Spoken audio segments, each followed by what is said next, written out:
everybody, it's Julia from Darn Good Yarn, and today I'm going to teach you how to take a skein of yarn and bring it into a ball using a yarn swift and a ball winder.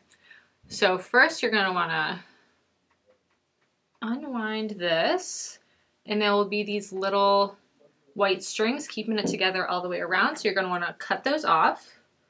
Sometimes it may be actual yarn that's like this, so you just want to be careful that you don't cut the yarn in the skein.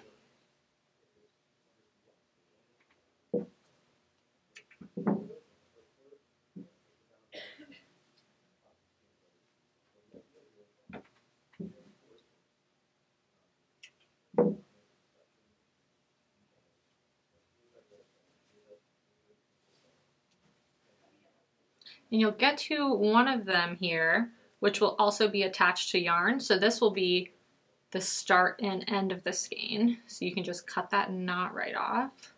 And then once you have all those little strings off, you're gonna wanna put it on your swift next. And how I do this is I kind of drape it over like this. So I haven't opened the swift or anything yet. And then each swift works a little differently, but this one you push up from the bottom. So you'll push this part up until it gets pretty tight on here. And then you'll want to tighten that bottom part. And then it will move like this. So some are a bit differently, some are bigger, some are smaller, but they all kind of work in the same way. And then you're going to want to find one of your ends. And I like to bring it around before putting it onto the ball winder here. I like to bring it around once just to make sure it's not twisted anywhere, just to make it easier for myself as I'm going along.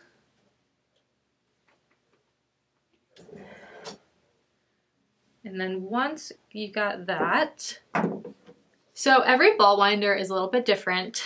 This one that I have here is one that we sell in our shop, and this metal part kind of pops up and locks into place. Some have a little metal part down here that kind of oscillates, and this part will be flat. But for this one, since this stays just not moving and solid, then this is the part that turns it and winds it. So first thing you want to do is get it through here, and how you do that is you kind of just loop it around until it's through. And then each ball winder will also have some sort of notch. So on this one, the notch is up top. Some notches are along the bottom here, just to keep it in place. So I like to tell people this little tip about ball winding. If you are somebody who likes to buy a skein and wind it right away, you got to be really careful that the yarn doesn't stretch. Depending on what type of yarn you have, if it's pulled too tight for a long amount of time, so if you ball it by hand and you do that really tightly, sometimes the yarn will permanently stretch out.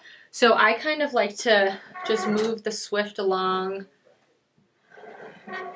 get a little bit of slack here, and then wind it. You don't have to do that if it's like a yarn that you don't care about, you're using it right away, you can just go right from the swift to the ball winder, but I like to give a little bit of slack.